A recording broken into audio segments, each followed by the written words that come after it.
উপস্থাপনা নিয়ে আসছেন মুফতি মনোয়ার হোসেন সাহেব, পরিচালক মুহতামিম, মাদ্রাসাতুল মদিনা বগুড়া। আমি হযরতকে আলোচনা করার জন্য সেখানে অনুরোধ করছি। আসসালামু আলাইকুম ওয়া রাহমাতুল্লাহি ওয়া বারাকাতুহু। আলহামদুলিল্লাহ ওয়াসসালাতু ওয়াসসালামু আলা রাসূলিল্লাহ ওয়া বা'দু আলা আলিহি ওয়া আসহাবিহি আজমাইন। ক্বালা আল্লাহু সুবহানাহু ওয়া তাআলা ইকরা বিসমি রাব্বিকাল্লাযী খালাক খালাকাল ইনসানা মিন 'আলাক ওয়া ক্বালা রাসূলুল্লাহ সাল্লাল্লাহু আলাইহি ওয়াসাল্লাম ইযা মাতাল ইনসান ইনকাতা 'আমালুহু ইল্লা মিন সালাসিন ইলা আখিরিল হাদিস। সুন্দরগঞ্জ এলাকার সম্মানিত উলামায়ে কেরাম, অত্র এলাকার সম্মানিত ভাইরা, যুবক ভাইরা, প্রবীণ ভাইরা এবং অন্যান্য সকল স্তরের ভাইরা, আল্লাহ তাআলা আমাদেরকে সুস্থতার সাথে এই পরন্ত বিকেলে আল্লাহ তাআলা আমাদেরকে এখানে আসার বসার তৌফিক দিয়েছেন। আল্লাহ তাআলা দয়া করেছেন, এর জন্য আল্লাহ সুবহানাহু ওয়া তাআলার জন্য শুকরিয়া জ্ঞাপন করছি। আমরা সকলে বলি আলহামদুলিল্লাহ। প্রিয় ভাইরা, আজকের এই যে সন্ধ্যা যেমন হয়ে গেল, সূর্য ডুবে গেল, অনেক মানুষের জীবনে ঠিক এই মুহূর্তে তার জীবনে সূর্য ডুবে গেছে, মৃত্যু মুখে চলে গেছে। আমাদের জীবনেও একটা হায়াত শুরু হয়েছে, সূর্য উদিত হয়েছে, এটাও একদিন ডুবে যাবে, আর কোনোদিন উঠবে না। আমাদের মৃত্যুর মাধ্যমে আমরা কবরে চলে যাব। এই ইসলামের আগমন হয়েছে দীর্ঘদিন পর্যন্ত, দীর্ঘদিন পূর্বে। আমাদের ইসলামের নবী, সর্বশেষ নবী, খাতামুন নবিয়্যিন, সরওয়ারুল আলম, সাইয়্যিদুল মুরসালিন, রাহমাতুল লিল আলামিন, রাসূল আরবী নবী মুহাম্মদুর রাসূলুল্লাহ সাল্লাল্লাহু আলাইহি ওয়াসাল্লাম।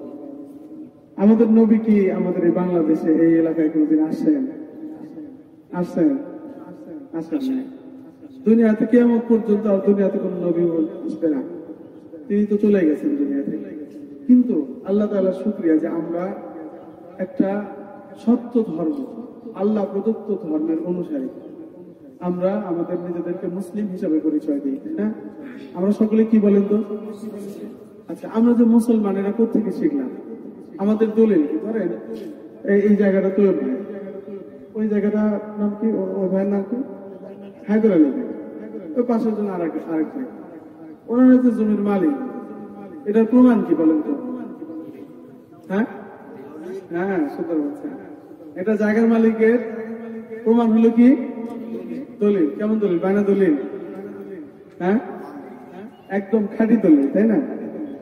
একদম যেটা দলিল, দলিলের মূলে ওই ভাইরা মালিক। তাহলে দলিলের উপরে আরো কি আছে? ওনার দলিলের কিন্তু সিরিয়াল আছে, সিএস আছে, এমআর আছে, খাজনা আছে, খারিজ আছে, অনেকগুলো কাগজ আছে না? তারপরে কিন্তু উনি বলতে পারেন যে উনি মালিক। এরপরে উনি যেভাবে আর একজনকে দলিল করে দেবেন, তারা মালিক হবে। আমরা যে মুসলমান, আমাদের দলিল কি ভাই? হ্যাঁ, বলতে পারছেন? ঠিকই হয়েছে। কিন্তু আমাদের দলিল হলো কোরআন। আমাদের দলিল কি? আরেকটা আছে কি? মাশাআল্লাহ। এই দলিলগুলো সঠিকভাবে পড়া, বোঝা, খতিয়ান বোঝা, মাঠ পর্চা বোঝা, এরপরে এটার খারিজ রাখা জরুরি না? খাজনা খারিজ যোগাযোগ না থাকলে সরকার একসময় জমি নিয়ে নেয় না, কিছুই জানে না, ব্যাপারে জানে না জমি কই আছে, খাজনা দেয়নি, কি হয়? একটা সময় জমি জায়গা হয়ে যায়, সরকার নিয়ে নেয়, নিলামে চলে যায়, খাস হয়ে যায়। ঠিক এরকম ইসলাম তার দলিল হলো কোরআন এবং হাদিস। আমি যেরকম জানি যে আমি একজন মুসলমান, কোরআনের এই দলিল করে বুঝে আমরা জানলাম। আমরা এরপরে যখন থাকবো না, এই বাবা বসো, ভিডিও করা লাগবে না, শোনা পকেটে এমনি শোনো, কি করতেছো শোনো। এই যে আমরা যে ইসলামের, আমরা মুসলমান, আমাদের সন্তানদেরকে জমি যদি না দেখায়, দলিল না জানায়, সবকিছু না বুঝায়, তাহলে সে কি জমির মালিক হবে? সে জমিও চিনল না, দলিলও চিনল না, খাজনা খারিজ বুঝলো না, কিছুই বুঝলো না, মালিকানাও বুঝাই দিলাম, বুঝলো না। আমরা যদি আমাদের সন্তানদেরকে মুসলমান রাখতে চাই, তাহলে প্রথম তাকে যে জিনিসটা করতে হবে, তাকে দলিলটা হাতে দিতে হবে, যে বাবা এই যে নাও, তুমি যে মুসলমান, এর দলিল কোরআন, দ্বিতীয় দলিল হাদিস, পড়ো, বোঝো, এরপরে আবার ঠিক মতো খাজনা খারিজ দিও, তার মানে কি আল্লাহর সাথে যোগাযোগ রাখো, এবং এর হক আছে, সে হক আদায় করো। কোরআনের হক হলো 5টা, তার মধ্যে 1 নম্বর হলো নিজে পড়ো, অর্থ বোঝো, আরেকজনের কাছে দাওয়াত দাও, এবং কোরআনের যে দাবি আছে দাবি পূরণ করো। এটা যদি মনে করেন মুসলমানরা যতক্ষণ পর্যন্ত করবে ততক্ষণ পর্যন্ত তার খাদ্যাকারী সবকিছু এবং হালনাগাদ হতে থাকলো, তার মালিকানা ঠিক থাকবে। যখনই এর হক আদায় হবে না তখনই দেখবেন ওই জমি খাস হয়ে যাবে, আমরা দখল করবো। যেটা ইদানিং বাংলাদেশে হচ্ছে। মুসলমানরা কোরআন না জানার কারণে, কোরআনের চর্চা না থাকার কারণে, কোরআন সঠিকভাবে না বোঝার কারণে ওই লন্ডন আমেরিকা থেকে খ্রিস্টানরা এসে এই ভুলে যাওয়া মুসলমানদেরকে, দলিল ভুলে যাওয়া মুসলমানদেরকে আস্তে করে খাস বানায় তাদেরকে খ্রিস্টান বানায় দিতেছে। কথা বলেন ঠিক না? অথচ যে ভাই খ্রিস্টান হইল অনেক জানেন, এই সুন্দরবন এলাকায় আছে, দিনাজপুর, রংপুর, প্রত্যেকটা জায়গায়। এমনকি আপনি জানেন না আপনার পাশেও একজন দুজন এমন থাকতে পারে, চেহারা সুরাতে কালারে সবই এই। হঠাৎ করে একদিন দেখবেন আপনার সাথে তর্ক জুড়ে দিচ্ছে, বিভিন্ন বিষয় নিয়ে কথা বলবে। ইসলাম জানে না কিন্তু খ্রিস্টান ধর্ম সম্পর্কে দেখবেন সে কথা বলতেছে। সে দেখবেন যে পীর সম্পর্কে বলতেছে, সিজদা করা, মাজারে যাওয়ার ব্যাপারে বলতেছে যে তোমরা জানো এই। কারণ আপনি সঠিক দলিল খতিয়ান এগুলো আমরা কোরআন থেকে আমরা জানি না জানার কারণে আমাদেরকে ভুল বোঝাবুঝি করে দিতেছে। এখন কথা হলো কি, সরকারের দায়িত্ব হলো জনগণকে শিক্ষিত বানিয়ে রোড, কালভার্ট, ব্রিজ এগুলো বানানোর জন্য ইঞ্জিনিয়ার বানাবে, সবকিছু বানাবে। কিন্তু মুসলমান বানানোর জন্য যে কর্মসূচি আমাদের সরকার বা পৃথিবীর কোন সরকারই সেই দায়িত্ব বর্তমান আর পালন করে না, আগেকার সরকাররা করেছে। তাহলে আমরা যারা মুসলমান আমাদের এই দায়িত্ব পালন করা দরকার আছে না নাই ভাই? আমরা যে কয়দিন বেঁচে আছি ওই কয়দিন কিন্তু আমাদের খাবার দরকার আছে। আপনারা বলেন তো, কেউ মারা গেলে তার জন্য গোস্ত ভাত রান্না করে কেউ নিয়ে যায় যে ভাই মরে গেছে খাওয়াই আসি, বলেন তো? এমনকি আপনার আত্মীয় স্বজন 10টা গরু বলছেন, ভালো ভালো তাজা তাজা গরু আছে, আপনি যেই মারা গেলেন আপনার জন্য একটা জব করে দিবে যে উনি মরে গেছে, কবরে যাওয়ার আগে এক পেট খায়া যায় দেবে, কি হবে? কারণ উনি তো খাইতে পারবে না। অথচ এতগুলো জমাইছে, তাহলে খাবেন কবে? সোলপোলের জন্য। সোলপোল তো আপনি কামাই না করে দিলে ওরা কামাই করবে, কারণ ওর নিজের পেটের জন্য ও কামাই করবে, তাই না? তাহলে দেখলাম আমরা যে আমরা আসলে লাগবে আমাদের 12, আমরা কামাই করতেছি 100, 88টাই বেশি কামাই করতেছি। ছুঁয়ে মানে কামাই সব করছে, রোজগার সব করা শেষ, সন্ধ্যা হয়ে গেছে, খাওয়ার টাইম নাই, ছুঁয়ে কবরে চলে গেলাম। এগুলো আমরা এগুলোর থেকে আমাদের কাজ যেটা করতে হবে সেটা হলো ব্যক্তিগত উদ্যোগে আমাদের যে জিনিসটা সফলতার জন্য মূল দরকার সেটা হলো কবরে যদি কোনো ব্যক্তি যায়, যদি আল্লাহর কাছে যখন যাবে প্রথম প্রশ্ন করবে মার রব্বুকা, তোমার রবকে। তখন যদি সে বলে যে আমার রব আল্লাহ, আমার নবী মুহাম্মদ, আমার দিন ইসলাম, আমি এলেম শিখছি কোরআন থেকে, এই চারটা উত্তর যখন দিয়ে দিবে সঙ্গে সঙ্গে আল্লাহ তাআলা ফেরেশতাদেরকে বলবেন ফাফরিশুহু মিনাল জান্নাহ, এই ব্যক্তির জন্য জান্নাতের বিছানা দ্বারা কবর সুসজ্জিত করে দাও, জান্নাতের পোশাক পরায় দাও এবং জান্নাত থেকে খাবারের ব্যবস্থা এই লোকের জন্য করে দাও। সে দুনিয়াতে তার হক আদায় করে আসে। দুনিয়ার সম্পদ রেখে গেছেন, কিন্তু যা সম্পদ আপনি উপার্জন করছেন কোরআন হাদিস থেকে, এটার বিনিময়ে আপনি কবর থেকে পাওয়া শুরু করবেন। মৌলানা ওমর ফারুক সাহেব, খতিব সাহেব একটা সুন্দর হাদিস উচ্চারণ করেছেন, বলেছেন যে কোরআন শরীফ ওই ব্যক্তিকে টানতে টানতে জান্নাতে নিয়ে যাবে, একবারে জান্নাতে পৌঁছায় দিয়ে বলবে যে দোস্ত, জান্নাত পর্যন্ত পৌঁছায় দেওয়ার জিম্মাদারি আল্লাহ আমাকে দিয়েছিল, কারণ তুমি দুনিয়াতে আমার যে হক, কোরআন বলবে যে আমার যে হক ছিল সেটা তুমি আদায় করছো, এজন্য আল্লাহর অনুমতিতে আজকে তোমাকে আমি জান্নাতে দিয়ে গেলাম। পরের অংশ উচ্চারণ করেছেন তিনি, কেউ যদি সেটা না করে, দলিল জানে না, কোরআন বোঝে নাই, কোরআনের ভিতরে মেহনত নাই, ওকে ধাক্কাইতে ধাক্কাইতে জাহান্নামের ভিতরে নিক্ষেপ করে বলবেন তুমি আমার হক নষ্ট করার কারণে আল্লাহর অনুমতিতে আজকে তোমাকে জাহান্নামে নিক্ষেপ করলাম। এই হুজুর আরেকটা হাদিস সুন্দর, মৌলানা সাহেব আরেকটা হাদিস বলেছেন, কুরআন হুজ্জাতুল লাকা ওয়া আলাইকা, প্রত্যেকটা মানুষকে আল্লাহ দাঁড় করাবেন আর তার সাক্ষীর জন্য কোরআন হিসেবে এইভাবে দাঁড় করাবেন। কোরআন অর্থাৎ আপনি দাঁড়াইছেন, আপনাকে দাঁড় করাবে আল্লাহ, দাঁড় করাবে, তারপরে আপনার পক্ষে বিপক্ষে আপনি কেমন ছিলেন, কি ছিলেন, এ ব্যাপারে কথা বলার জন্য দাঁড় করাবে কোরআন শরীফকে। এখন ভাই বলবেন যে আমি যদি বলি ভাই কোরআন শরীফ করে জানেন, ভাই সময় পাই না, ভাই শিখি নাই, এই নাই, কি নাই, আর 10টা অজুহাত দিলেন।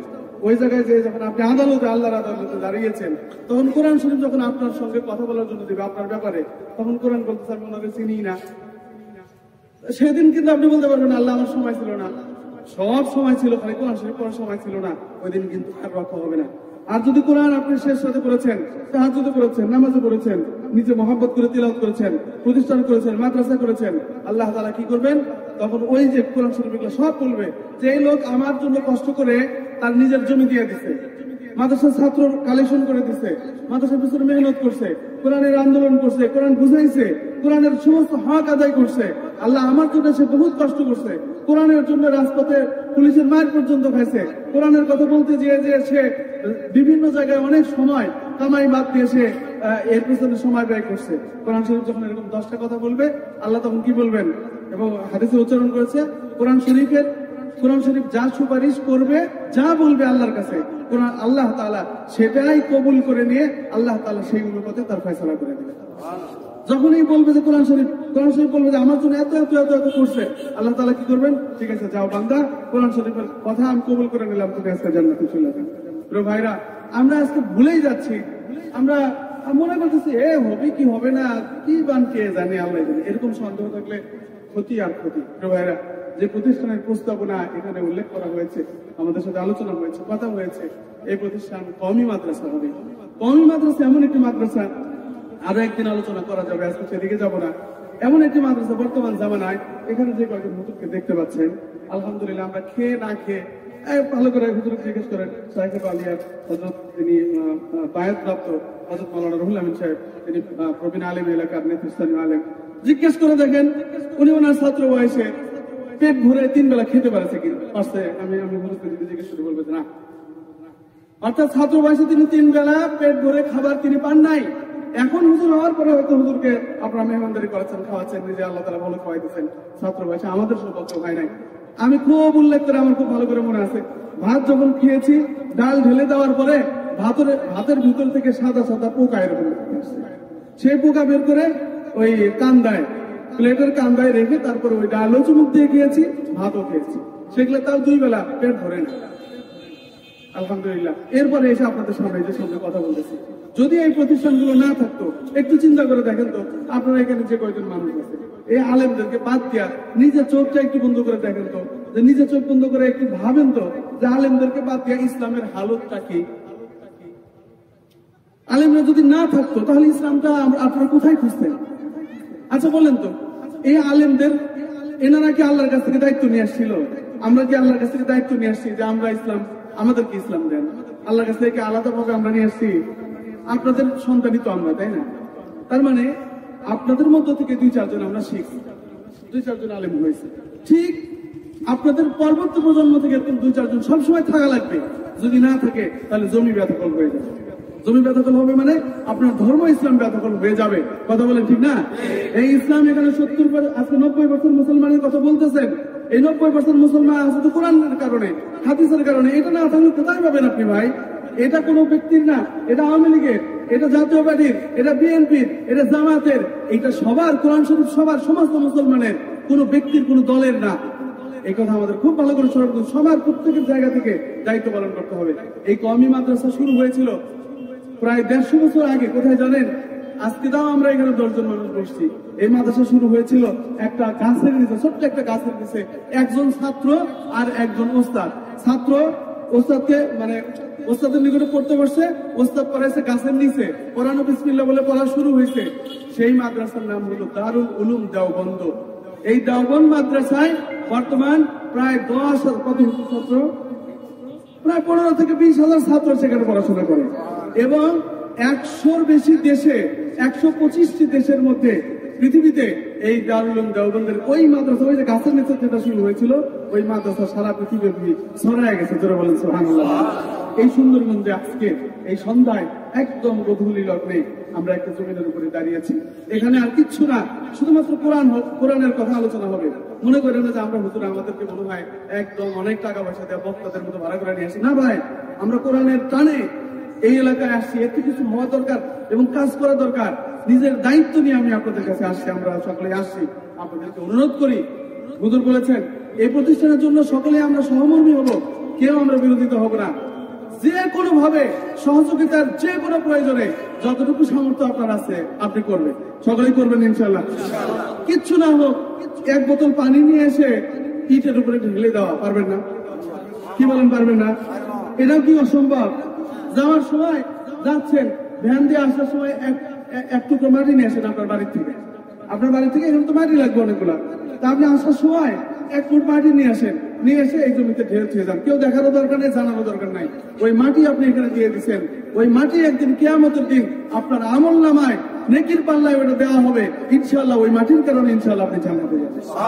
কারণ এই কাজটা হলো কোরআনের মহব্বতে। কিসের মহব্বতে ভাই? এতটুকু আন্তরিকতা যখন থাকবে, আল্লাহ তাআলা আপনার ঔরসের ভিতরে আলেম দিবেন। আল্লাহ তাআলা আপনার ঔরসে উলামায়ে কেরাম জন্ম দিবেন। মনে রাখবেন, যে যে জিনিসের মূল্য দেয় আল্লাহ তাকে সেই জিনিস গিফট করে। আপনি যদি আলেমদের সম্মান না করেন, অনেক মানুষ আছে দেখবেন রাস্তায় ঘাটে চলতে আলেমদের বহুত ইজ্জত করে। ভ্যান আলা কিছুই না, একজন আলেম উঠছে, ভাড়া নেওয়ার সময় বলতেছেন সবারই ভাড়া নিয়েছি, আপনি যান, আলহামদুলিল্লাহ আপনি আলেম মানুষ, দোয়া করে। এরকম আছে না নাই? কি হয় পরবর্তীতে দেখছি ওই ভ্যানালার সন্তান আলেম হয় নাই, কিন্তু তার নাতিরা বিশাল বড় আলেম, তার রক্তের মধ্যে থেকে আল্লাহ রাব্বুল আলামিন আলেম করে দিয়েছে। আর কিছু লোক আছে কোনো কথা নাই কাজে নাই, কি হবে হঠাৎ করে বলবে এ হুজুর রাই দেশটা খাই ফেলেছে রে, হুজুর রাই করছে রে, হুজুর রাই করছে রে। দেখবেন ওর মৃত্যুটাও খারাপ মৃত্যু হয়, বেঈমানের মৃত্যু হয়, এবং গোষ্ঠীর মধ্যে থেকে কোনো আলেম ওলামা বের হয় না। এগুলো লোকের আযাব হয়। এই জন্য আমরা কোন পক্ষে থাকবো? হুজুর বলছে আবু জেহেলের ছিল, আবু বকর রাদিয়াল্লাহু তাআলা আনহু ছিল, আল্লাহ রাসূলের প্রতিবেশী দুইজন ছিল, আবু বকর রাদিয়াল্লাহু তাআলা আনহু কাজে লাগছেন। আমরা তো কার পক্ষে থাকবো? আবু বকর রাদিয়াল্লাহু তাআলা আনহুর ওই ধারা আমরা অনুসরণ করব। এখানে আমাদের তৈয়ব ভাই আর ভাইয়ের নাম কি বললেন? হায়দার আলী ভাই, ওনারা আলহামদুলিল্লাহ ইতিমধ্যে নিয়ত করেছেন, এখনো কিন্তু বলেন নাই আপনাদেরকে, আপনারা জানেন না, মুখে মুখে ভাষা ভাষা শুনছেন যে ওনারা জায়গা দিবেন। এই নিয়ত করেছেন যে এখানে একটা প্রতিষ্ঠান হবে। আমি জায়গা দেখে আমার খুবই পছন্দ হয়েছে, আমি আল্লাহর কাছে খুব করে দোয়া করছি। আমি কিন্তু কোনো শিল্পপতি, টাকা পয়সাওয়ালা না, আলেম ওলামাদের কাছে টাকা থাকে না, কিন্তু অন্তর থাকে, দোয়া থাকে, চোখের পানি থাকে, শুধু কান্নাকাটি করে আল্লাহর কাছে শুধু তারা দোয়াই করতে পারে। আমরা দোয়া করলে মনে রাখবেন, দোয়াই হলো সবচেয়ে প্রধান জিনিস। কোটি কোটি টাকাওয়ালা মানুষ অনেক বড় বড় বিল্ডিং করে রাখছে, ওখানে কুত্তা বিলাই ঘুমায়, তারপরে গরু ঘুমায়, মাদ্রাসা ছাত্র একটাও নাই। মনে করছে টাকার জোরে মাদ্রাসা করবে, হবে না। কি বলেন? টাকার জোরে মাদ্রাসা হয়? হবে না, হবে না। হতে হবে একমাত্র দোয়া এবং কান্নাকাটির মাধ্যমে। যে ভাইরা নিয়ত করেছেন, জমিদার হায়দার আলী ভাই এবং আমাদের তৈয়ব ভাই, যারা নিয়ত করেছেন, আমি তাদের মুখেই শুনতে চাই, এই সমস্ত মানুষকে আজকে সাক্ষী রেখে বলেন, এই জায়গাটা আপনারা কেন দিতে চাচ্ছেন? কেউ মানুষ আপনারা কি সভাপতি বানাবে, সেক্রেটারি বানাবে, আপনারা কমিটির সদস্য বানাবে, তারপরে দুনিয়াতে মানুষ ধন্যবাদ দিবে, আপনি অনেক সুনাম গাবে, আপনার নামে মাদ্রাসা হবে। এই ধরনের কোন নিয়তের কারণে যদি হয়, দুনিয়ার মানুষকে দেখানোর উদ্দেশ্য যদি হয়, তাহলে নিয়ত সংশোধন করে নিতে হবে। আমার বিশ্বাস যে এই ধরনের নিয়ত ওনাদের মধ্যে নাই, একমাত্র আল্লাহর জন্য ওনারা করছেন, তাই না? আল্লাহর জন্য করতেছেন। আমি দুই ভাইকে আমি সামনে ডাকবো, আসেন আপনারা একটু বলেন, আপনাদের মুখ থেকে আমি শুনি। এই জনগণকে সামনে রেখে আল্লাহকে সাক্ষী রেখে এই সন্ধ্যায় একদম সূর্য ডুবার মুহূর্তে একদিন আমাদের জীবনের সূর্য ডুবে যাবে, আমরা দুনিয়ার নিঃশ্বাস আমাদের বন্ধ হয়ে যাবে। আপনাদের